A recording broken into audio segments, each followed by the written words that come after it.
las cuatro nobles verdades, hay versiones del Canon Pali y otras versiones en el Mahayana, pero esencialmente podemos decir la verdad más general que tenemos es el sufrimiento. En verdad es dukkha, porque dukkha no entendemos como sufrimiento nosotros todo lo que abarca el dukkha, porque hay un dukkha del sufrimiento, dukkha dukkata, y eso sí es lo que todos consideramos sufrimiento, como cuando tenemos un dolor de muela, un dolor mental muy fuerte, o estamos encontrando situaciones muy difíciles en la vida. Después tenemos el sufrimiento del cambio, que es cuando estamos, por ejemplo, estamos apegados a una situación y la perdemos. Los límites son muy difusos, porque cuando tenemos sufrimiento del cambio, eso termina siendo sufrimiento del sufrimiento también. Y después tenemos el sufrimiento que todo lo impregna, o sufrimiento todo abarcador, que es el que la mayor parte de la gente no experimenta como sufrimiento. Experimentamos una carencia muy fuerte y una incomodidad que está allí siempre, como un desasosiego muy sutil, y siempre lo evadimos. En lo que eso se manifiesta lo eludimos. Entonces, si siento la carencia, me digo automáticamente, eso es carencia de. Entonces, carencia de aquel teléfono inteligente, es carencia de este automóvil, es carencia de que si yo estuviera con esa chica que cuando me crucé en la calle nos miramos a los ojos y yo sentí que flotaba un poquitito, y entonces le pongo etiqueta y me dedico a obtener aquello, y con eso me distraigo de esa carencia. Y en tanto que me mantengo distraído, pues no experimento ese sufrimiento. Pero tan pronto como obtengo el objeto que creo que lo va a llenar, quizá por un momento, en algunos casos, me embriago un poquito con esto, pero de inmediato se pasa y otra vez se manifiesta y tengo que inventar otra vez qué es. Entonces por eso no me gusta decir sufrimiento, porque la gente sufrimiento entiende solo el sufrimiento del sufrimiento, pues, pero resulta que esto es algo que está en todo momento de nuestra existencia y no para nunca. Incluso en los momentos de mayor placer, de mayor plenitud, siempre subyace esta carencia, esta sensación de carencia, este sutil desasosiego, siempre están allí por debajo. La segunda noble verdad es la causa de la primera. Entonces en el Canon Pali se dice que es el Trishna, y se habla también de distintos tipos de Trishna, pero en términos de la cadena de originación interdependiente, el Pratitya Samutpaya en sánscrito, los 12 eslabones o nidanas, el Trishna viene siendo el octavo y el primero viene siendo la avidya. Entonces, por esto el Mahayana tiende a decir más bien que es la avidya. Hay sutras del Mahayana que dicen que es el karma, y textos muy importantes como el Uttara Tantra, por ejemplo, que dicen que es el karma. Pero la avidya es como lo que mejor se entiende. Y la enseñanza Dzogchen en particular tiene una explicación de tipos de avidya que es muy interesante, que da muy claramente la idea. Entonces tenemos un tipo de avidya que es la ignorancia de nuestra verdadera condición. Eso lo traducimos como ignorancia. En inglés como unawareness, por ejemplo. Y eso está allí también en estados de trance meditativo profundo. Por ejemplo, el Buda, antes de despertar, estaba en un trance meditativo profundo en el cual no tenía una dualidad sujeto-objeto, no estaba conociendo objetos en términos de conceptos, estaba totalmente en un estado más allá de todo conocimiento, pero no estaba patente su verdadera condición. Y eso se hizo patente cuando apareció la estrella de la mañana y él abrió los ojos y la percibió de manera no dual. Entonces, ese subyace en todos nuestros estados, hasta en los trances meditativos más profundos, y solo se disuelve en el estado de contemplación de un bodhisattva superior en el Mahayana o en el estado de budeidad. Después tenemos otro tipo de avidya, que es la dualidad sujeto-objeto, que es el percibir, cuando empezamos a percibir, sentir que la luminosidad que se está manifestando a través de nuestros sentidos, es una manera de hablar, es algo externo. Entonces, esta es la causa de la carencia de plenitud, de este dukkha todo abarcador, de este aspecto del dukkha todo abarcador. ¿Por qué? Porque en el momento mismo en que yo me experimento como separado del todo, experimento carencia de totalidad. En términos de la física actual, el universo es un continuo de energía que no tiene ningún espacio vacío. En el instante en que yo me experimento como separado de esta plenitud absoluta, experimento carencia de plenitud. Y entonces viene el tercer tipo de avidia, que viene siendo el percibir en términos de conceptos y sentir, por ejemplo, que aquello es un reflector, que esto es una cámara, que tú eres tú, que yo soy yo, etc. Y esto es lo que nos hace experimentar el sufrimiento del sufrimiento y el sufrimiento del cambio. ¿Por qué? Porque cuando yo rechazo el objeto, rechazo toda mi experiencia, incluyendo la sensación que surge acá, que se llama Vedana en sánscrito, y que es uno de los 5 skandhas o agregados, o también es uno de los 5 eventos mentales todo abarcadores que están en todas las experiencias. Y esto se manifiesta porque aquí hay siempre una vibratoriedad, que es la que está generando nuestra ilusión de sustancialidad. Y en el momento en que rechazamos un objeto, rechazamos esto y sentimos que esta sensación es desagradable y que es la prueba de que el objeto es desagradable. Y si es una sensación física, al rechazarla la experimentamos como dolor. Entonces siempre estamos bajando al sufrimiento del sufrimiento, subiendo a estados un poco menos desagradables o más placenteros, pero por debajo siempre subyace la carencia de plenitud, que es el sufrimiento todo abarcador, el dukkha todo abarcador, y luego caemos de los estados más agradables que tenemos sufrimiento del cambio. De modo que este dukkha está por todas partes, ¿no? Y aquí se entiende cómo la avidya en sus distintos tipos es la causa de este dukkha. Hay un cuarto tipo de avidya, podríamos decir, en alguna clasificación, que es el que, a pesar de que estamos percibiendo equivocadamente, sentimos que así es la verdadera condición de la realidad. Eso es cuando metemos un cuarto, ¿no? Después tenemos la tercera noble verdad, es el nirvana. En el canon Pali, simplemente el nirvana, que en cierto sentido es una cesación, es la cesación del dukkha, del sufrimiento, pero también es la cesación de toda actividad mental. Hay un estado que se llama Nirodha Samapati. Nirodha es cesación y Samapati es trance meditativo. Trance meditativo de cesación. Y también cesa el dukkha y su causa. Pero en el Mahayana se considera que la verdadera tercera noble verdad es el Anuttara Samyak Sambodhi, el despertar total e insuperable, que es una forma de nirvana que no es un nirvana pasivo, sino que se llama Atipratishta Nirvana, que significa nirvana no estático. ¿Por qué? Porque estamos siempre conociendo, siempre moviéndonos, pero en un estado más allá de toda sensación de separatividad, de que el mundo es externo y de la sensación de que esto es en sí mismo un reflector, de la sensación que esto es en sí mismo una cámara, etc. Con esto, de paso, estamos explicando un poco lo de qué era la budeidad y también en términos de las 3 joyas estamos explicando también qué es el Buda, porque el Buda no es solo el Buda histórico, el Buda es el estado de Buda.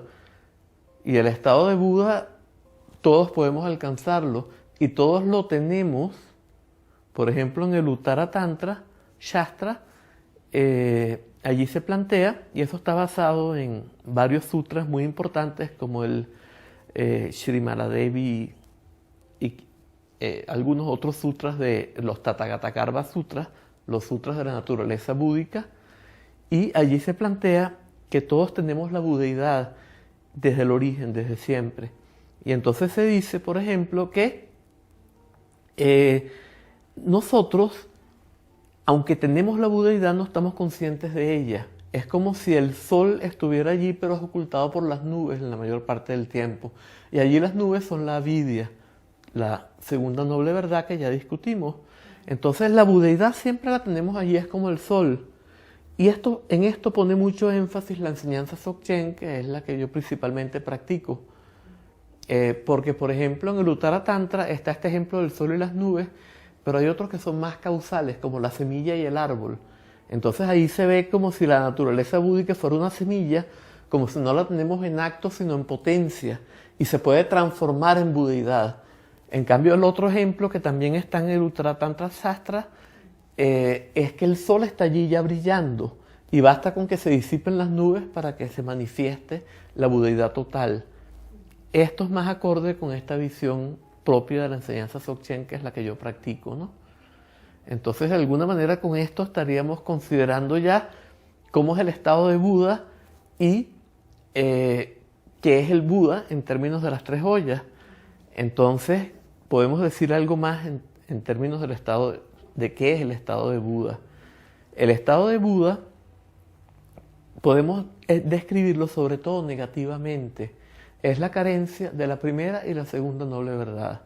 O sea, es la ausencia total de todo el sufrimiento que está en la primera noble verdad y de la avidya, que es la causa del sufrimiento. Si no hay causa, no hay efecto. Y esto implica también, no solo tenemos una total, se ha disipado por completo toda ausencia de plenitud, todo desasosiego, todo dolor, todo sufrimiento, toda sensación de que si hemos perdido algo eso nos debe hacer sufrir, sino que también hemos perdido la autointerferencia que es inherente a la autoconciencia. Entonces hay un poemita inglés que dice: muy feliz era el 100 pies hasta que el sapo una vez le dijo qué orden al andar siguen tus remos, lo cual forzó su mente a tal extremo que confundido una zanja fue a caer mientras pensaba cómo hacer para correr, ¿no? El Buda, como es totalmente espontáneo, no funciona en términos de autoobservación y de intencionalidad, sino que todo surge de manera espontánea a través de la no acción y a través, en cierto sentido, de la no mente. Pues entonces no hay esta autointerferencia. Y como el Buda no se experimenta como un sí mismo separado, automáticamente todo lo que surge espontáneamente de él beneficia a todos los seres, o sea, está totalmente libre del egoísmo que surge del sentirse que uno es un ego separado y, por lo tanto, naturalmente hace todo lo necesario por beneficiar a todos los seres, porque él es el todo, el universo entero es su propio cuerpo y lo cuida. Nadie se va a clavar un puñal en su propia mano a menos que esté psicótico, ¿no? Y yo creo que en verdad la humanidad entera está psicótica en este momento. Hay un ejemplo que da Chandrakirti de un rey que le advirtieron los astrólogos que iba a caer una lluvia cuyas aguas, cualquiera que bebiera de ellas, enloquecería. Y entonces él se preparó una gran cisterna, le dijo a sus ministros, prepararon cisternas menores, y le dijo al pueblo, y cada cual preparó una cisterna pequeñita. Al cabo de un tiempo el pueblo se tomó toda el agua de las cisternas y tuvo que tomar el agua de los lagos y los ríos, que ya estaba contaminada, y enloqueció. Entonces pensaron que el rey y los ministros estaban totalmente locos. Y los ministros en un momento dado se les acabó el agua también y tuvieron que tomar el agua contaminada y se dieron cuenta de que el pueblo estaba normal y el rey estaba totalmente loco. Y entonces entre el pueblo y los ministros iban ya a poner al rey en un asilo y entonces el rey se dio cuenta y se tomó el agua que enloquecía y desde entonces todo el mundo se dio cuenta que estaban todos bien. Nosotros hemos desarrollado un proyecto de dominio de la naturaleza que está al borde de ocasionar nuestra propia autodestrucción. ¿Y eso de dónde viene? De que nos sentimos intrínsecamente separados de la naturaleza y de los demás seres humanos, en oposición a ellos, y queremos dominarlos y explotarlos para extraer el mayor beneficio posible. Y tenemos también una conciencia fragmentaria que en el Udāna del Canon Pali y en el Tathagata Sutra del Mahayana, el Buda ilustró con la imagen de los hombres con el elefante.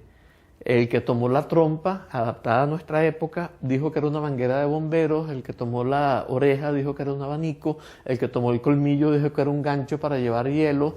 El que abrazó la pata dijo que era un pilar. El que puso la mano sobre el ojo dijo que era un bowl, ¿cómo se dice? Cuenco. Un cuenco, exacto. El que puso la mano sobre el lomo dijo que era una silla de manos, y el que tomó la cola la lanzó y salió corriendo gritando que era una serpiente.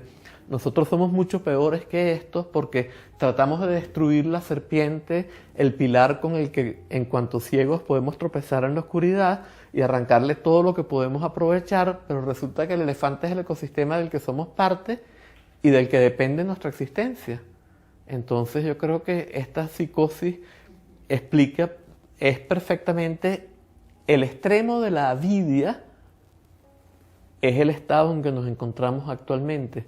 Entonces el budismo tiene sobre todo en el budismo tántrico y Dzogchen, una visión degenerativa de la evolución espiritual en la cual la avidia se va incrementando y estamos en el punto del final del Kali Yuga, de la era de la oscuridad o era negra, en el cual ha alcanzado su grado máximo. Y se demuestra que eso es un error por sus efectos, porque estamos a punto de autodestruirnos. Y eso sería lo que haría que surgiera el impulso a nivel de toda la especie para recuperar nuestra sabiduría originaria y eliminar la avidia, ¿no? Entonces, el estado de Buda sería ese estado en el cual estamos totalmente libres de autointerferencia, totalmente libres de esa percepción fragmentaria, de esa oposición contra la naturaleza y los demás seres humanos. Nuestros actos son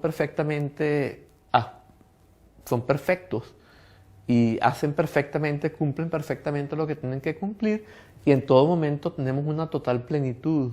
Eso vendría siendo el estado de Buda. Y finalmente tenemos el sendero.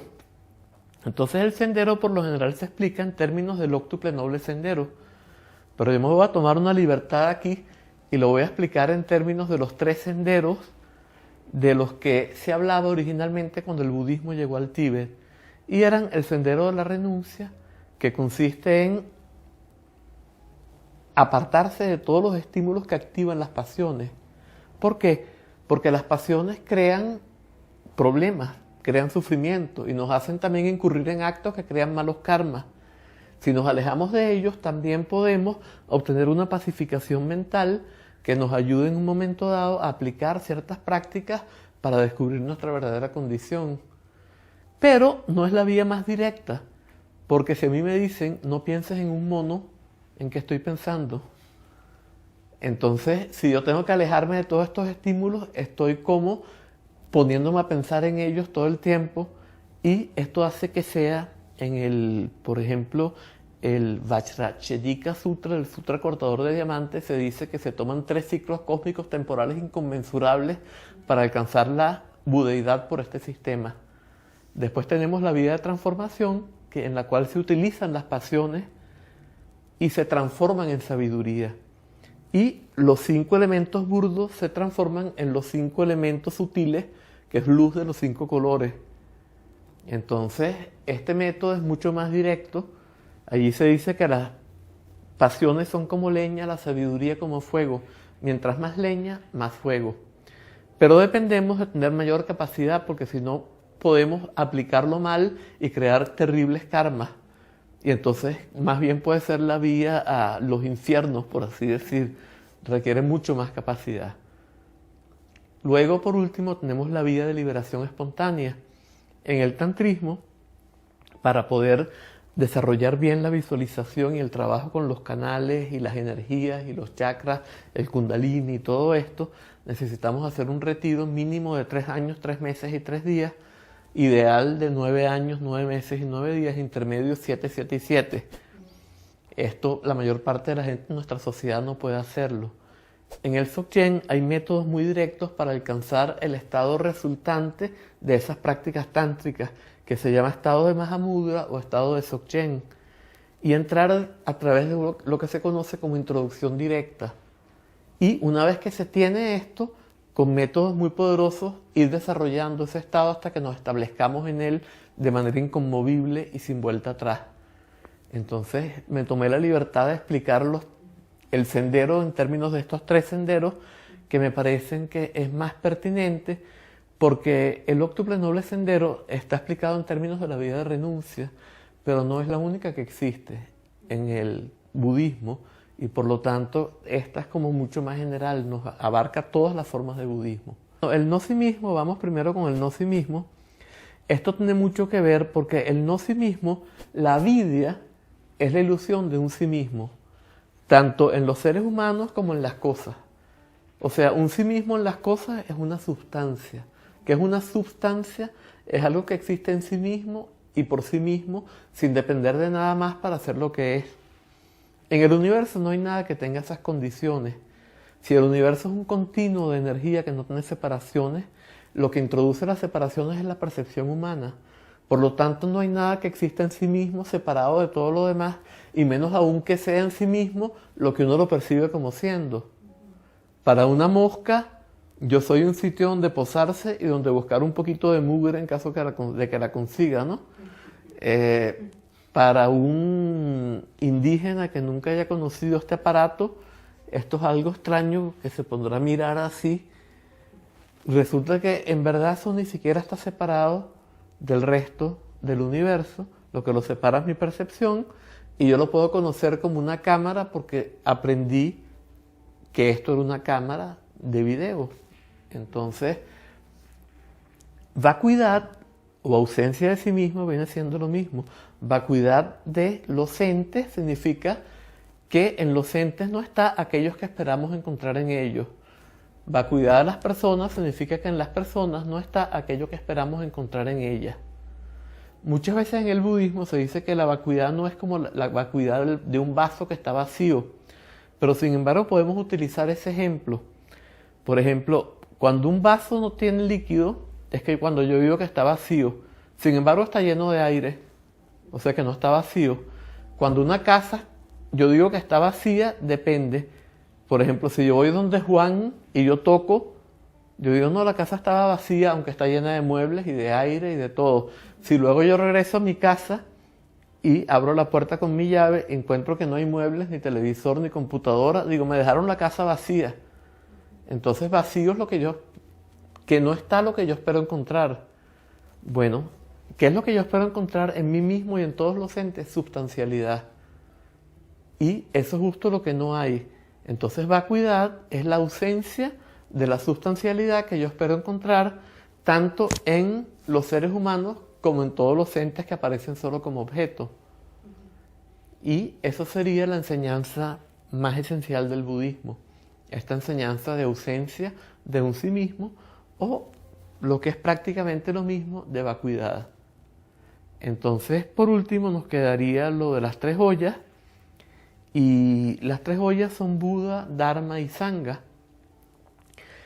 ¿Por qué son las tres joyas Buda, Dharma y Sangha? Bueno, Buda es la joya. ¿Qué significa una joya?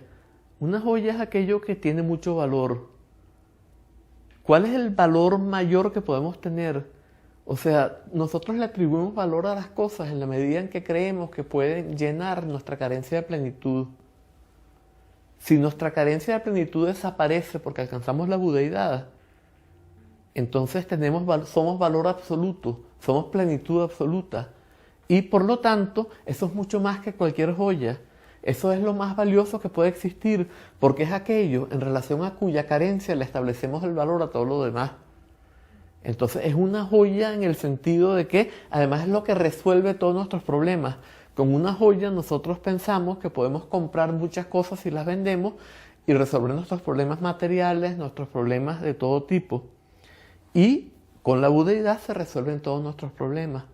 Entonces en este sentido, en todos estos sentidos, es una joya. Pero ¿por qué entonces el Dharma es una joya? Porque el Dharma es el método que enseñó el Buda histórico para llegar a su estado, que es la budeidad.